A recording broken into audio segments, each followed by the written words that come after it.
Você se sente seguro na internet? Você já foi vítima de ataques virtuais? Quais são os objetivos de quem realiza um ataque cibernético? O que devo fazer para me proteger desses ataques obscuros? Há aplicações capazes de infectar sua máquina sem que você dê conta, abrindo espaço para grandes dores de cabeça. De acordo com o relatório da Norton Cybersecurity, em 2017 o Brasil passou a ser o segundo país com o maior número de casos de crimes cibernéticos, afetando cerca de 62 milhões de pessoas, causando um prejuízo de 22 bilhões de dólares. Um dos principais fatores deste aumento de crimes está na popularidade de smartphones, que agora chegam a 236 milhões de aparelhos no Brasil, ou 103,52 para cada 100 habitantes. Tomar medidas preventivas para proteger seus dados e não sofrer com golpes ou outros crimes cibernéticos é essencial, já que o número de ferramentas digitais só deve crescer no futuro. Vamos debater este tema e mergulhar neste universo desconhecido. O programa Microfone Aberto com RC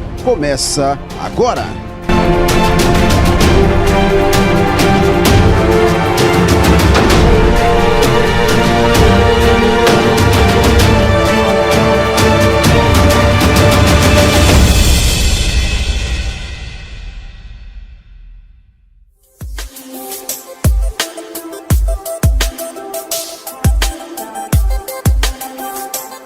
Queridos amigos sintonizados do programa Microfone Aberto com RC, gostaria de agradecer mais uma vez o carinho da sua audiência, você que está nos assistindo pelo YouTube, você que está assistindo pela Megabit Canal 23, Rede Smart Comunicação e pelas nossas 42 fanpages. Muito obrigado pela reciprocidade, pela confiança. O meu convidado está aqui, é o Dr. Marcos Velosa. Vamos falar sobre um tema muito importante que tem aterrorizado muitas pessoas que utilizam as redes sociais, utilizam a internet. Muitos têm sido lesados pelos crimes cibernéticos.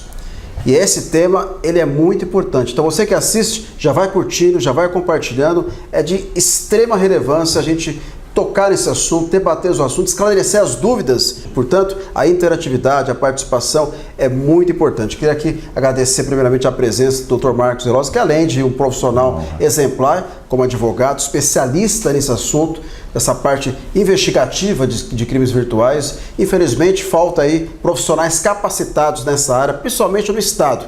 E profissionais como o Marcos já trabalhou na Polícia Civil, tem expertise, tem experiência e mais do que nunca vai ajudar a gente a interagir com vocês. E com certeza muitos brasileiros que nos assistem nesse momento já foram lesados de maneira virtual, né? Já foi lesado por hackers, pessoas que trabalham o tempo inteiro para prejudicar as pessoas que trabalham com essa ferramenta. Seja muito bem-vindo ao Microfone Aberto com a RC. Eu gostaria que você se apresentasse ao nosso público, contasse resumidamente um pouquinho da sua história, Marcos. Eu atuei durante 25 anos na Polícia Civil de São Paulo e por volta do início do ano de 2000, nós, como investigadores, na época, começamos a perceber uma incidência mais frequente de crimes sendo praticados com o uso de tecnologia, especificamente já naquela época, sistemas de informação e internet. E passamos então de 2000 para cá a atuar nos crimes, nas investigações dos crimes comuns, utilizados aí a tecnologia, e passamos a perceber que para a investigação ser bem sucedida, nós deveríamos ter conhecimento técnico, pelo menos no mesmo nível daquele que pratica o crime.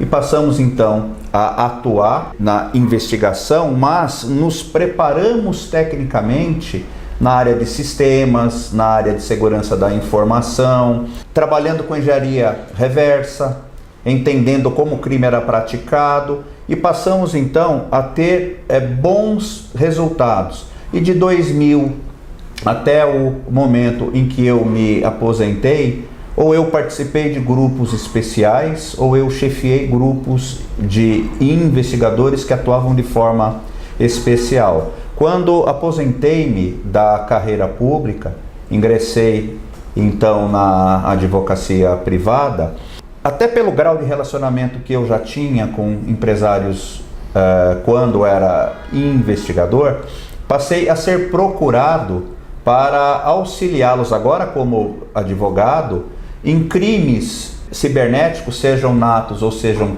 com uso de sistemas. Essa procura ela se tornou maior, mais intensa, E o escritório, então, foi configurado para ser um escritório de advocacia, como é, mas especializado na atuação da advocacia defensiva, que é o advogado que possui conhecimento técnico para análise e produção de provas técnicas. Atuamos em várias áreas e temos uma ênfase muito grande na investigação de crimes cibernéticos. Ou seja, o seu escritório se especializou exatamente devido à grande demanda que existe no mercado. Exatamente. E a falta de profissionais que, infelizmente, não tem no mercado. Todos nós sabemos que a internet é um avanço e muitas empresas, muitos empresários, segurança pública, jornalistas, artistas, utilizam a ferramenta. E nos últimos anos nós tivemos muitas pessoas que foram lesadas do ponto de vista comercial. Certeza. Pessoas que perderam bens materiais, né, tiveram suas contas bancárias invadidas, tiveram seus sites clonados. É muito comum. Lamentavelmente, nós não temos uma grande veiculação desse tipo de assunto. Por isso, nós estamos tocando nesse assunto. Eu já queria perguntar, o crime virtual é uma questão recente, em constante evolução. Como advogado, como é que você atua nessa área?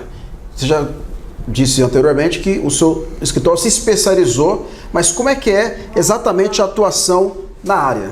Na verdade, nós atuamos hoje como advogados pelos mesmos motivos em que atuávamos como investigadores especializados em crimes cibernéticos. Inicialmente, da necessidade de um auxílio técnico, de uma atuação de um advogado com especialização técnica em crimes cibernéticos, e hoje nós já desenvolvemos mecanismos proativos para que o empresário ele se antecipe para que não seja vítima de um crime cibernético. Basicamente, então, nós atuamos com duas formas de trabalho: auxiliando a autoridade policial na apuração do fato que já ocorreu, e trabalhamos com os clientes hoje desenvolvendo protocolos e procedimentos vinculados à área de sistemas com um enfoque jurídico para que ele não seja vítima de um crime. Então, basicamente, a gente tem a atuação proativa e a atuação repressiva. Medidas de segurança, como é que elas podem ser adotadas? O que pode ser feito para evitar você cair, por exemplo, e ser uma vítima, né, de uma pessoa que trabalha exatamente para burlar o sistema e lesar essas pessoas que trabalham com a internet? Essa é uma pergunta importante, porque da mesma forma em que nós, no mundo tridimensional, nós desenvolvemos procedimentos baseados na moral, na ética, no bom senso, na lei e nos costumes, quando nós falamos em cibernética, nós temos que ter consciência que nós ingressamos em um mundo virtual. Nós temos o mundo tridimensional, é o físico, é o aqui e agora. Sim. E nós temos o virtual, onde o tempo e o espaço não existe. Então, da mesma forma como um investigador clássico vai para um local de crime e ele, com olhar clínico, constata indícios, vestígios, sinais importantes para a investigação, no mundo virtual, as mesmas provas também existem. Então, quem hoje está se utilizando do mundo virtual para manter relações, sejam pessoais ou comerciais, ele tem que desenvolver as mesmas cautelas que ele tem no mundo tridimensional. Muitos crimes cibernéticos são praticados por pessoas que desconhecem da necessidade de se especializar no uso do sistema. Então, muitas vezes, um crime clássico, uma difamação. Então, alguém falou mal de você para alguém no mundo tridimensional. Isso é um crime clássico, tudo bem?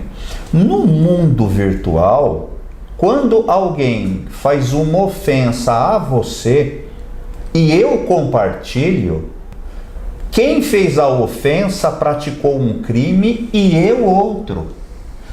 Se eu não tenho consciência de que o compartilhamento de uma ofensa também é crime, eu cometo um crime juntamente com aquele que ofendeu. Mais do que isso, a legislação penal brasileira, ela deixa muito claro que ninguém pode alegar o desconhecimento da lei por ter praticado um crime. E nesse ponto, responde criminalmente aquele que fez a ofensa e aquele que compartilhou. Nas relações comerciais, o empresário tem a obrigação, na prestação de serviços, de trazer aos seus clientes segurança nas transações. Então, qualquer coisa que ocorra, qualquer crime praticado por uma falha do prestador de serviços, o prestador de serviços arca, pelo menos civilmente, pelo prejuízo causado. Então, respondendo à pergunta, da mesma forma como nós temos disciplina para viver uma relação convencional, física e tridimensional, nós temos que desenvolver a mesma disciplina e as mesmas cautelas para convivermos no mundo virtual. E a diferença entre o crime cibernético e um crime comum? Como que é distinguido isso? Na verdade, nós temos dois tipos de crimes cibernéticos. O crime nato, isso é, o qual a tipificação deste crime vincula-se especificamente a uma conduta digital, e nós temos um rol de crimes comuns, previstos no Código Penal e nas leis penais extravagantes, que são praticados por meio digital. Então, eu tenho o crime que ele é nato, na tipificação ele é nato como um crime digital, um crime cibernético, e eu tenho o crime comum praticado por meio cibernético. Bom, qual é a diferença disso? O crime nato é aquele especificamente tipificado por uma conduta digital, ele vem tipificado por uma lei especial, suponhamos a lei Carolina Dickmann. Ela obrigou o Estado a legislar para tipificar que a invasão de um computador de forma ilegal, somente a invasão é crime. Naquele caso, a punição ao autor do crime ficou vinculada ao resultado da violação, que foi a divulgação de imagens e outras coisas. Após o caso da Carolina Dickmann, o Estado então criou um tipo penal vinculando a violação propriamente, seja física, isso é, eu estou com a tua máquina aqui e eu acesso, ou seja feita de forma remota. Então, nesse caso, o tipo penal é a conduta técnica digital, diferente de uma ofensa, de uma ameaça, diferente de uma extorsão virtual, que ela é para que, em que pese esteja tipificada no Código Penal, isso é, seria em tese um crime tridimensional, ele é praticado por um meio digital para obter um resultado tridimensional. Então é um crime onde a tecnologia é o meio para se praticar o crime. Agora, um detalhe muito importante que muita gente deve estar se perguntando nos seus lares, no celular, no tablet. Quando uma pessoa comete um furto, a pessoa não está no local, ela é furtada, não está no local. Quando ela é assaltada, sim, está ali, um assalto a mão armada, um roubo e tal. Agora, na internet, muitas das vezes a gente não sabe quem cometeu o crime. Até por esse mundo virtual ser bastante obscuro, né? A polícia, quando tem um crime propriamente dito, seja de um furto de um carro, de um celular, de qualquer outro objeto, abre-se uma investigação. E nessa investigação, evidentemente, que eles vão trazer as provas para chegar até o autor.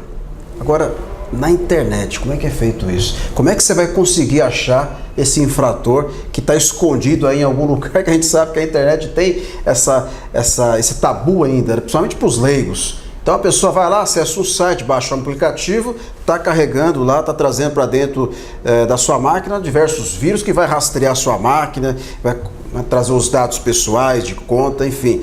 Olha só a complexidade do assunto. Como chegar no autor de um crime virtual, doutor? Então vamos começar do tridimensional para o virtual. Nós temos um local de homicídio. Melhor, nós temos um local de furto qualificado. Bem, essa sala estava fechada e alguém, utilizando-se de uma chave falsa ou de uma micha, abriu a porta, adentrou nesta sala e subtraiu objetos de valores. Isso é um furto tridimensional praticado de forma qualificada. Vamos então atuar neste local de crime de furto qualificado. Os investigadores chegarão ao local que está preservado e buscarão vestígios, indícios, detalhes técnicos que possam colaborar para o esclarecimento. Mais do que isso, dos objetos subtraídos, eles vão tentar fazer um rastreamento para, do objeto localizado lá na frente, chegar ao autor. Olha, então é uma investigação clássica. Sim. Mas e no crime digital? Alguém, então, acessa o seu smartphone e subtrai informações importantíssimas que te trouxeram ou te trarão um prejuízo muito grande. Tá. O seu smartphone é a sala. A forma como esta pessoa entrou no seu smartphone é a micha. E o que ele subtraiu é o produto do crime. Então tá, transportando do tridimensional para o digital, nós vamos estudar por que meio o seu equipamento foi violado, o que ele se utilizou, que tecnologia ou que falha ele se utilizou para invadir sua máquina. Em outras palavras, a isca. Né? Qual foi a isca que ele mordeu para que ele chegasse às informações? Pense que no mundo físico, se essa porta estivesse arrombada, ele usou de força física para ingressar no local. Mas ele sabia que aqui dentro havia objetos de valor. Sim. Mas a forma da invasão foi a força física. Quando ele se utilizou de uma chave falsa ou de uma micha, ou ele se antecipou para obter uma chave de acesso, uma cópia da chave desta sala, ou ele fez uma chave micha e abriu a fechadura. Bom, no seu smartphone, ele pode ter ciência que o sistema operacional da sua máquina tem uma falha.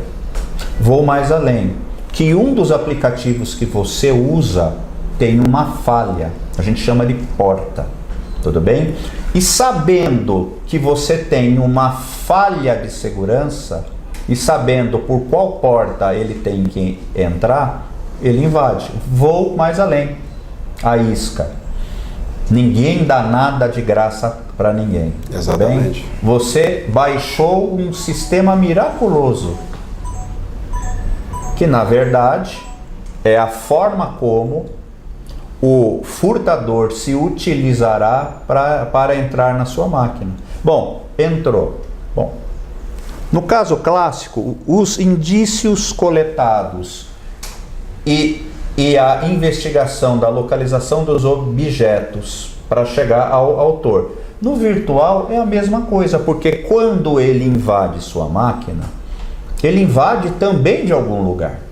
Tem que deixar algum rastro. Exatamente. Então, o papel do investigador em crimes cibernéticos e do advogado especializado em crimes cibernéticos com atuação defensiva, ele tem condições de identificar por que meio a tua máquina foi invadida.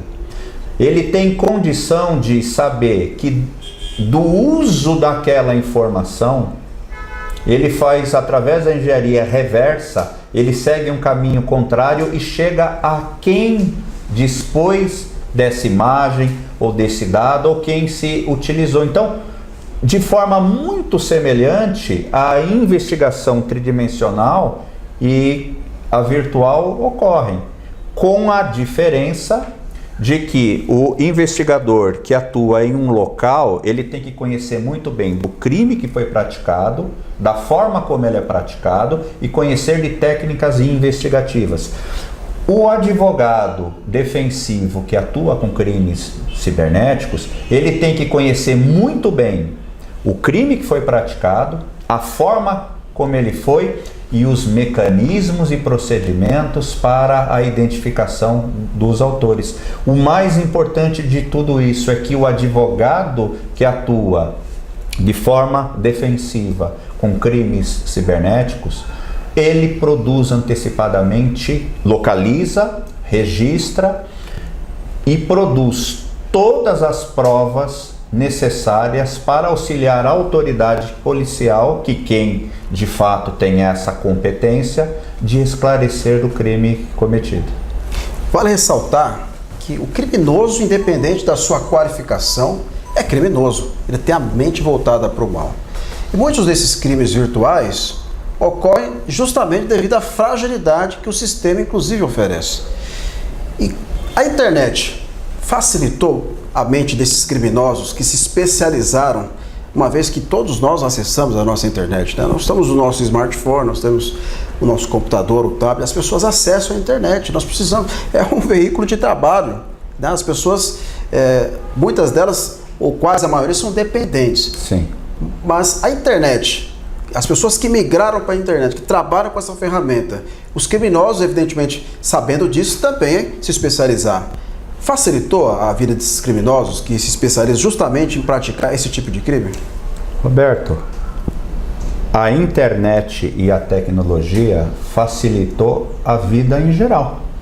Então hoje nós mantemos relações pessoais e comerciais por meio cibernético e isso nos traz uma eliminação de distâncias e um ganho de tempo. Então o tempo e o espaço já não existem mais. A internet é energia. Pense nisso. A energia, ela nem é boa e ela nem é má. A forma como você se utiliza da tecnologia, bem, a intenção que você tem ao usá-la, produz um resultado bom ou produz um resultado ruim. Um resultado bom, não há mais distâncias entre nós. Eu falo com amigos que estão a 12 horas de distância full time. Eu faço conferências com os meus advogados, estando um em um estado, um no outro e eu aqui.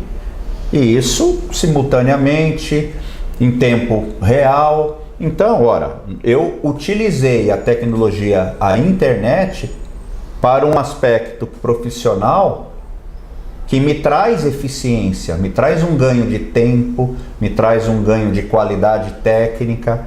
Da mesma forma, se o técnico tem más intenções, ele vai se utilizar desta ferramenta para a produção de crimes. Por isso que eu disse que lá em 2000 nós começamos a perceber uma incidência de crimes comuns praticados de uma forma diferente. Era diferente porque nós não estávamos habituados com algo chamado tecnologia e internet. Sim. Hoje nós estudamos com a mesma intensidade do que aquele que pratica o crime. Então ele se esforça para o resultado mal e nós para o resultado bom, que é o esclarecimento, que é a proteção das pessoas de bem. E o que a internet traz, volto a falar, é uma necessidade obrigatória que o usuário desenvolva a disciplina para utilizar essa tecnologia. A tal da prudência, né? Tem que ter prudência na utilização da ferramenta. A maioria dos crimes consumados de forma cibernética ocorreram porque a vítima não tomou as cautelas de praxe. 99%. A vítima não tem culpa, mas ela, por ação ou por omissão, ela colaborou com o resultado, por desconhecimento técnico. Você que está assistindo ao Microfone Aberto com a RC, o nosso tema hoje são crimes cibernéticos, né? No virtual, na internet, uma ferramenta muito poderosa, utilizada hoje praticamente por quase todos os empresários, pessoas que dependem, né, de uma forma comercial, empresarial, social, cultural. É uma ferramenta muito importante para a utilização, para a divulgação dos mais diferentes eventos. E eu te pergunto, uma vez que o criminoso se especializou assim, como as empresas precisam se especializar também, uma vez que tem que ter a defesa, não pode ficar exposto. Nós temos, como eu já disse anteriormente, a vulnerabilidade de muitas pessoas que entram na internet e não tomam as devidas providências para se prevenir e não cair em golpes, que são muitos golpes aplicados hoje na internet. As pessoas que compram seus produtos têm que tomar muito cuidado. Tem sites clonados hoje que as pessoas acabam se utilizando, que são exatamente iguais. A pessoa entra lá, deixa os seus dados pessoais, acaba comprando um produto e na realidade esse produto não vai chegar nunca. Então, exatamente sobre essa questão de comprar pela internet, hoje as pessoas não querem sair mais de casa, querem comprar pela internet. Quais são os crimes mais praticados? Quais são os mais corriqueiros, aquele que geralmente chega mais no seu escritório, que são praticados na internet? Nós temos basicamente dois tipos de clientes, né, em crimes cibernéticos: pessoas jurídicas e pessoas físicas.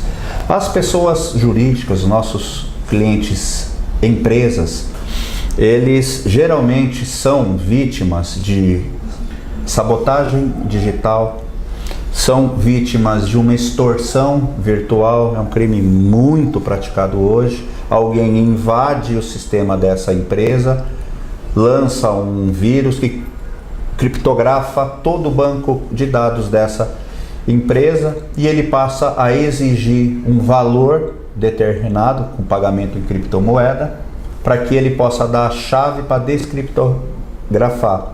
Isso é uma extorsão. Bem, crimes, a maioria dos crimes praticados na internet hoje, pelo meio comercial, tem uma finalidade financeira. É só isso. Se pratica o crime por uma finalidade financeira. Então, se o concorrente sabota ciberneticamente a tua empresa com uma informação falsa, é que o teu cliente deixe de comprar de você para passar a comprar dele. Sim. Isso é um crime grave, né? Então, hoje, falar da fake news, no meio empresarial, na verdade, é para destruir imagem ou para trazer pânico. Você deixa de consumir da pessoa jurídica que perdeu crédito com você ou deixa de consumir com medo de alguma coisa. Bem, é financeiro. Alguém quer que você venda menos para que ele venda mais. A extorsão cibernética é financeira. A outra, o outro tipo de vítima é a pessoa física, seja ela a pessoa física comum ou seja ela a pessoa pública. E a maioria dos crimes praticados contra pessoas físicas são contra a sua honra. Então hoje existe um trabalho muito intenso pelas redes sociais, pela internet, para você destruir imagens, seja por um desafeto pessoal ou sejam por outros motivos. Pode ser por ordem política, religiosa, social, cultural, não importa. Mas a finalidade é se utilizar da internet para destruir uma reputação. E o grande mal, tanto dos crimes praticados contra as pessoas jurídicas e as pessoas físicas, é que a internet, as redes sociais, elas potencializam exponencialmente o resultado. De um clique, de uma ofensa praticada contra ti, publicada em um Facebook ou repassada por um WhatsApp, nós temos em segundos milhares de compartilhamentos, acessos e compartilhamento. E isso é importante porque, mesmo que o usuário não tenha sido o autor da ofensa, quando ele acessa aquilo e compartilha, ele participa do crime na difamação. Vou mais além. Coisas comuns, é falta de tato, para não falar que é falta de vergonha. Alguém que recebe imagens de crianças e adolescentes fazendo sexo. Moralmente, algo que você não tem nem que ver. A pornografia é muito utilizada para esses fins também, né? Sem maldade e maldoso, a pessoa compartilha isso numa rede com amigos. Ele cometeu 2 crimes. Primeiro que para compartilhar, ele acessou e salvou. Então ele tem registro de um vídeo ou de uma imagem que é criminosa. E quando ele compartilha, ele participa, ele pratica outro crime. Por não ter a intenção de praticar o crime, mas praticando, ele não tem as cautelas que o criminoso profissional tem de não deixar rastros ou de diminuí-los. E ele é facilmente localizado numa investigação especializada. Então, ele se torna identificado na prática de um crime que de fato praticou, porque ele não teve disciplina para entender que aquilo que ele estava fazendo já era crime e o compartilhamento seria outro. Volto a falar, para que você dirija um veículo, um avião, um barco, você tem que se especializar na condução dele, no uso dele. O uso de redes sociais, o uso da internet obriga ao usuário a que ele tenha qualificação. Todas as empresas sérias que se utilizam de sistemas, elas têm uma preocupação proativa, e isso é parte do trabalho que nós fazemos aqui, elas têm uma preocupação muito grande em não praticar o crime e não possibilitar a prática de um crime, porque ele responde no mínimo civilmente por isso. Ora, se uma empresa então investe em um escritório de advocacia para que ela não corra o risco de cometer crimes ou que suas falhas possam possibilitá-lo, a pessoa física, a pessoa comum, ela tem que desenvolver cautelas para não praticar crimes também. E eu profiro palestras hoje para grupos ensinando a se acautelar no uso de redes sociais. Isso é tão importante que somente a instrução dada faz com que ele use esse equipamento de uma forma melhor, de uma forma mais honrosa e diminuindo sensivelmente os riscos do resultado. Aproveitando que o senhor falou sobre a questão do compartilhamento de vídeos pornográficos, nós temos algumas pessoas que se utilizam desse subterfúgio para acessar conteúdos inapropriados, principalmente a questão da pedofilia. Quando policial civil, eu sei que você encabeçou a investigação sobre alguns criminosos que utilizavam exatamente essas ferramentas para acessar conteúdos e vender esses conteúdos para pessoas que têm, que acessam, né, que gostam de ver esse tipo de crime, que é muito comum no mundo inteiro. Inclusive, essas pessoas que praticam esse tipo de crime acabam, na maioria das vezes, gravando, e essas gravações são colocadas em locais do ponto de vista investigativo, quase que inacessível.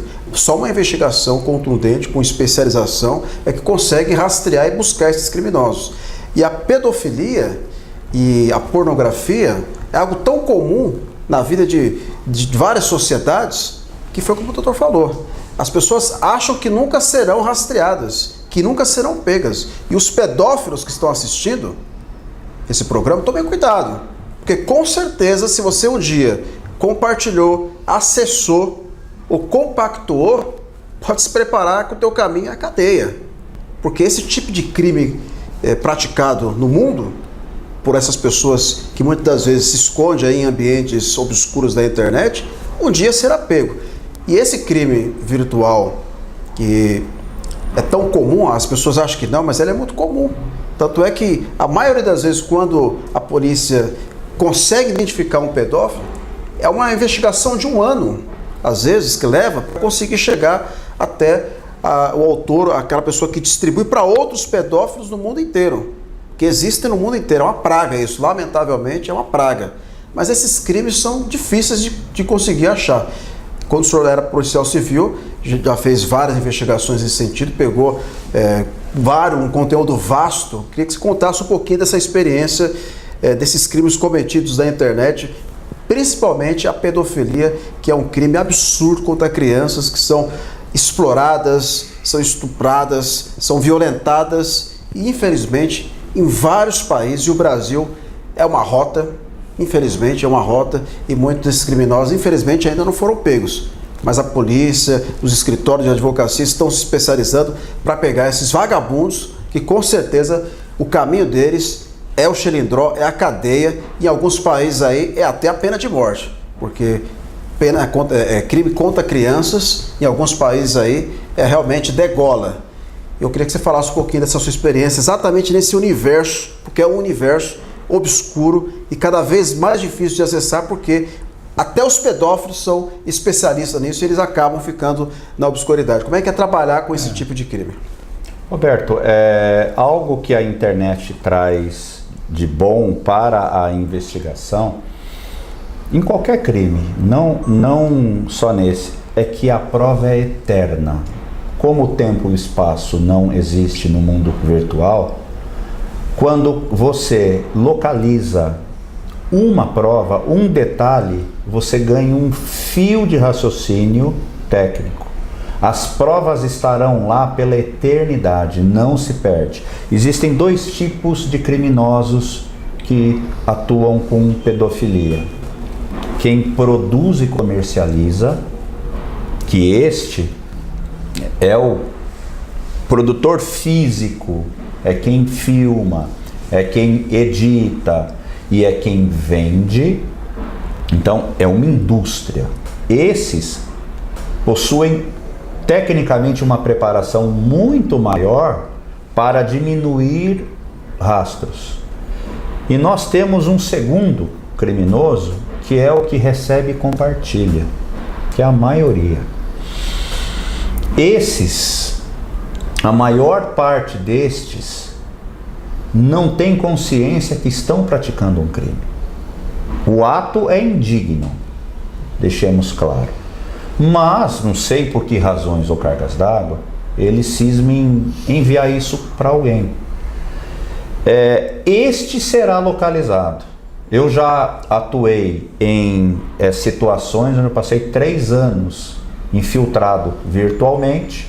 3 anos? 3 anos, infiltrado virtualmente para identificar quem produzia e quem vendia na forma que vendia. E eu cotidianamente tenho aqui hoje no escritório que lidar com alguém que teve um ente vitimado por uma exposição desta, e eu passo então a atuar tecnicamente como advogado, defendendo os interesses da vítima e de seus familiares na identificação do autor, né? A forma como isso foi divulgado e pela engenharia reversa, a forma como isso foi produzida. Se isso foi produzido de fato ou se isso foi furtado. Se foi furtado de onde?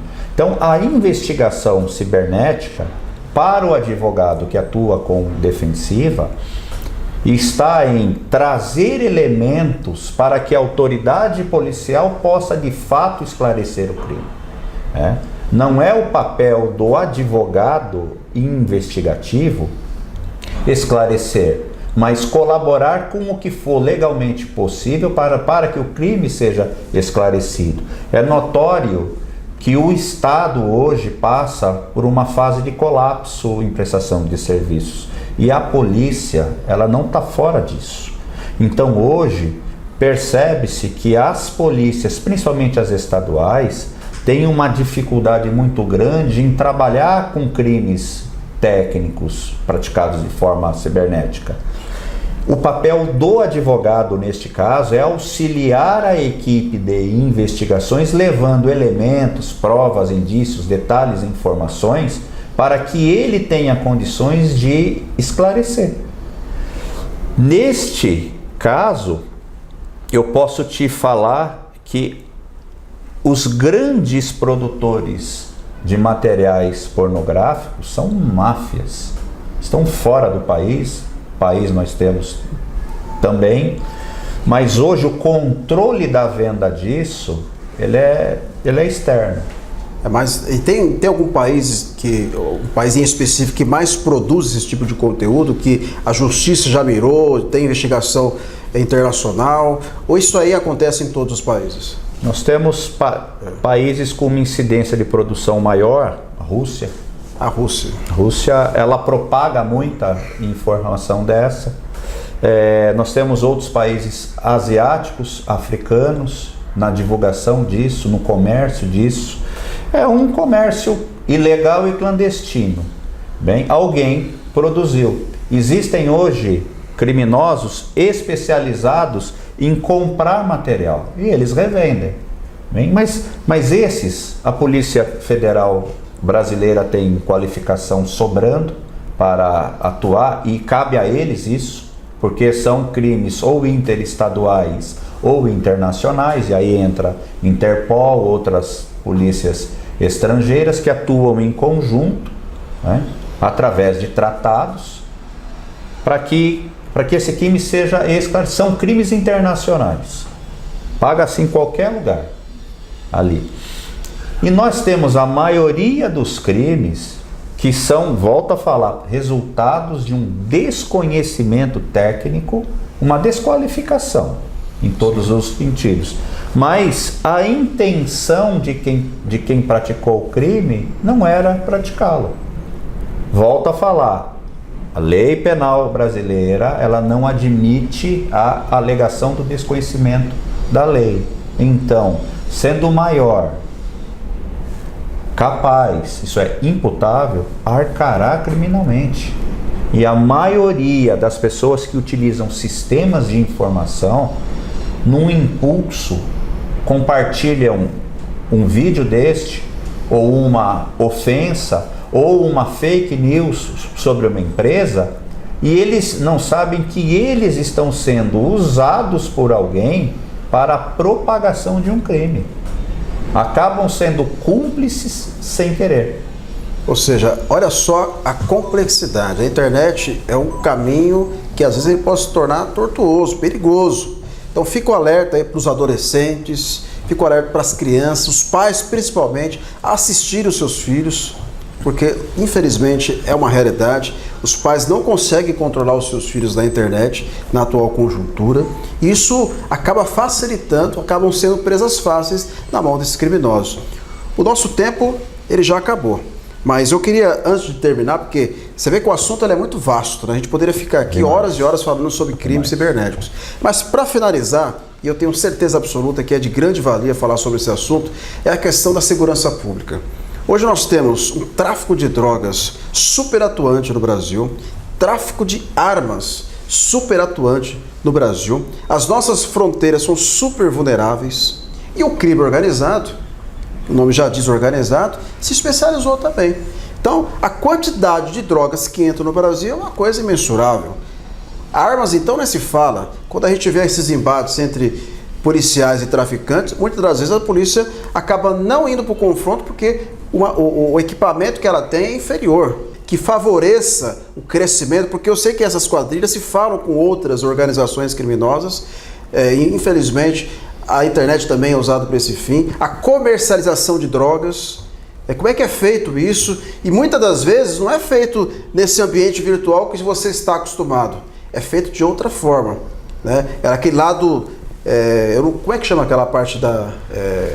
Deep Web. Isso, é feito pela Deep Web. Porão da internet. É o tal do porão da internet. E aí são comercializadas armas de grosso calibre, uma quantidade, toneladas de drogas acabam chegando no país. Como é que um advogado especializado em crimes virtuais pode ajudar a polícia nesses casos que acabam chegando no Brasil? O Brasil é rota de tráfico de droga, a gente sabe disso. As comunidades do Rio de Janeiro nem se fala, você vê a quantidade de armas que chega naquele estado ali, é uma coisa de deixar a gente assustado. E eles se expõem na internet. A gente vê lá o armamento sendo exibido, inclusive em caminhadas, em passeatas, em bailes funks. Não é verdade? Então, como é que a advocacia investigativa consegue chegar nesses criminosos e tentar impedir esse tráfico tão constante no nosso país? Roberto, uma coisa importante assim, o advogado defensivo, também chamado de investigativo, ele é um advogado privado, então ele atua em um caso concreto, tudo bem? Alguém foi vítima de um crime e necessitando de uma assistência, de uma assessoria jurídica especializada, procura um advogado desta área. Não é papel do advogado defensivo atuar, por exemplo, na investigação de um crime contra a coletividade, o tráfico de droga, o tráfico de armas. A vítima é toda a coletividade. É a saúde pública, é a administração pública ou é toda a coletividade? Mas olha só que interessante, o crime organizado, eles se utilizam com muito mais eficiência dos mecanismos tecnológicos para o planejamento e a execução do crime do que o Estado para reprimi-lo. Então, claro. Então hoje, os mais bem pagos programadores, analistas de sistema do mundo são pagos pelo crime. Pertencem hoje a facções que desenvolvem procedimentos criminais pelo meio cibernético. Existe um negócio muito interessante, é que um pequeno grupo cria a forma de se praticar o crime e uma grande maioria usa. Este que cria, ele desenvolve tecnologia para a prática do crime. As facções criminosas, elas se utilizam das redes sociais, se utilizam do WhatsApp, se utilizam da internet e da tecnologia para anular tempo e espaço, da mesma forma como eu disse alguns minutos atrás, que eu contato em tempo real pessoas que estão a 12 horas de distância numa conferência, o crime também faz. O líder de uma facção da cadeia faz conferência com os criminosos que estão soltos. Isso é um absurdo, né, gente? E isso é uso de tecnologia. Agora, qual é o papel do Estado? Duas coisas importantíssimas. Primeiro, entender sobre o crime que já foi praticado. Desenvolvendo então conhecimento, ele se antecipa para impedir que o crime ocorra. Ora, então se eu tive acesso a um esquema de contrabando de armamentos, como policial, eu tenho que entender como isso está sendo feito. Esse caso eu vou esclarecer pelas percepções obtidas nesta investigação, mas este conhecimento me traz condições técnicas de antecipar um próximo, e isso é importante. Os maiores países do mundo, os mais sérios países do mundo hoje, recrutam antigos hackers para atuarem como consultores no entendimento do crime que ocorreu e mais além. Se antecipam para impedir que outros crimes ocorram.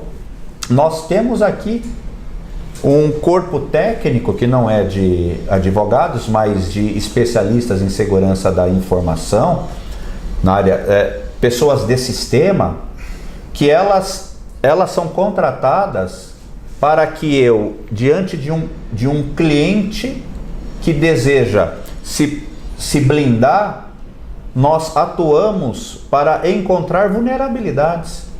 Esses técnicos, eles são remunerados para tentar invadir um sistema. Interessante. Olha, conseguiu pela porta tal. A empresa automaticamente corrige aquela falha. Então hoje nós contratamos técnicos, pessoas excepcionais, sim, que para um fim bom tentam invadir um sistema de forma autorizada. Então um crime deixou de ser praticado porque as portas de vulnerabilidade foram fechadas antes que alguém com uma má intenção tivesse acesso. Polícias hoje contratam consultores para atuar da mesma forma, para entender como um crime foi praticado e, através deste conhecimento, impedir que outro seja cometido. Então, o trabalho investigativo exige uma responsabilidade muito grande do prestador de serviço, a empresa que tem que se antecipar e fornecer como serviço proteção, e ao Estado que tem a obrigação de desenvolver tecnologia para coibir e inibir a prática de crimes. Isso que o senhor falou é tão interessante que nós tivemos um arco, marcou toda uma geração, e até hoje é falado sobre isso, 11 de setembro, Osama Bin Laden. Osama Bin Laden, ele estudou exatamente os pontos falhos do sistema americano para conseguir executar o crime que terrorizou o mundo. O mundo parou para ver as Torres Gêmeas cair, foi transmitido ao vivo. Ele utilizou desse subterfúgio para treinar e capacitar essas pessoas que se mataram também por uma ideologia religiosa, maluca, mas conseguiu êxito. A partir desse ato, que causou terror no mundo inteiro, achávamos até que estávamos a ponto de uma terceira guerra mundial, foi quando os Estados Unidos, agora, diante de um fato como aquele, se preparou para receber, inclusive, os estrangeiros lá do Oriente, pessoas vindo de várias partes, os países que apresentavam mais isso é feito até hoje. Ou seja, o sistema foi aperfeiçoado a partir de um crime que aterrorizou o mundo. Então, é importante isso que o senhor falou com relação a estudar os criminosos, porque isso acontece cotidianamente, 24 horas por dia. A mente do criminoso ela não para. Isso é de uma maneira muito rotineira. É por isso que programas como esse, de prestação de serviços, de utilidade pública, ele tem que ser apresentado ao público para que esclareça, que você que está nos assistindo tome os devidos cuidados, seja do ponto de vista empresarial, comercial, cultural, Os jovens são os que mais acessam a internet e são as presas fáceis da mão desses criminosos. Com certeza. E acabam sendo vitimizados, acabam sendo executados. Nós temos aí, a gente poderia falar sobre muitos outros assuntos, como por exemplo a Baleia Azul, que levaram muitos jovens ao suicídio. Muitos jovens acabaram entrando nessa onda do mal e acabaram sendo conduzidos por essas mentes malignas, esses malfeitores que levaram muitas crianças e jovens ao suicídio por conta de uma onda criminosa utilizada pela internet, que foi a Baleia Azul. E eles vão criando outros subterfúgios, jogos violentos, que também acabam sendo influenciadores para que muitos jovens saiam matando aos milhares, como a escola de Suzano, nos Estados Unidos. Agora, recentemente, de novo, mais um crime que levou vítimas, pessoas à morte. Então, são muitos, o assunto ele é muito vasto. Mas eu queria deixar aqui um aperitivo. O próximo programa vai ser o Dr. Marcos Velosa. A gente vai falar sobre a questão dos fake news, sobre lei eleitoral, as eleições do próximo ano, que vai ser uma guerra, meu irmão. Vai ser uma Você guerra. que está assistindo, se prepara. Vai ser uma guerra. Vai ser uma guerra. E nós vamos esmiuçar, discutir, debater esse assunto, porque eu sei que tem muitos aí que já estão se preparando para essa guerra. E prepare-se, viu? Vai ser penalizado. A lei eleitoral, ela tem as suas restrições, inclusive com utilização também das redes sociais. E na última eleição nós vivemos aí uma guerra de fake news que foi terrível. Um aperitivo para o próximo programa. Doutor, muito obrigado pela sua presença. Foi de grande valia, de grande importância a gente falar sobre esse assunto. Nós vamos continuar falando sobre assuntos voltados para essa questão cibernética, porque o assunto ele é muito vasto. Não dá para em 30, 40 minutos a gente falar de todos os assuntos. Então eu queria agradecer a sua participação e deixar os microfones à sua disposição para se despedir do nosso público que nos assiste no momento. E muito obrigado pela grande audiência que vocês sempre nos dão aí, pelas redes sociais, pela Megabit, Canal 23, Rede Smart de Comunicação, pelo Facebook, pelo YouTube e pelas nossas 42 fanpages. Muito obrigado pela sua participação. Roberto, eu que agradeço essa oportunidade, porque volto a falar, se a população média tiver conhecimento, informação e disciplina, a internet se tornará um mundo melhor. Me coloco à disposição tantas e quantas vezes forem necessários para esse bate-papo. Coloco o meu contato, se alguém tiver alguma dúvida sobre o tema que abordamos hoje, só acessar o nosso site, tem uma página de contato, deixa sua dúvida lá, eu terei um prazer muito grande em responder. E uma das bandeiras que eu tenho hoje como advogado é contribuir de alguma forma para que a sociedade se torne mais segura também no mundo virtual. Agradeço e estou sempre à disposição. É isso aí, muito obrigado mais uma vez e estaremos sempre à disposição de todos os nossos internautas, telespectadores, você que prestigiou esse programa que caiu no gosto popular. Então, muito obrigado pelo carinho da sua audiência. Obrigado. Fique com Deus e até a próxima. Valeu, gente!